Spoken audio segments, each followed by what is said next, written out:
भारतीय जनता पार्टीचे विधान परिषदेचे आमदार योगेश टिळेकर यांच्या सख्खे मामा आहेत. त्यांचे सकाळी अपहरण झाले होते आणि त्यानंतर सोलापूर हायवेवरील उरुळी ते जेजुरी जो मार्ग आहे याच्या मध्यावर्ती शिंदवणे घाट येथे त्यांच्या मामाचा मृतदेह आढळला होता.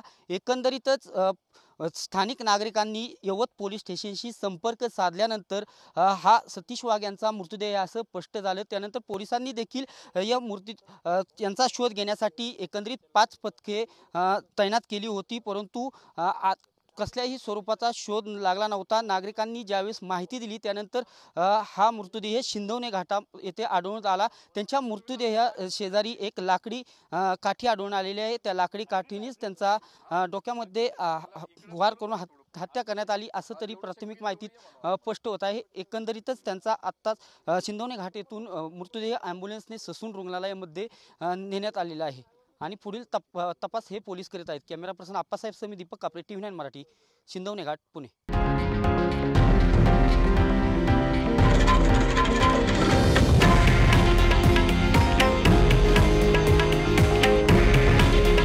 हे आहे देशातील नंबर 1 न्यूज नेटवर्क आणि आपण पाहत आहात TV9 मराठी. काळजी तुमची, हित महाराष्ट्राचं.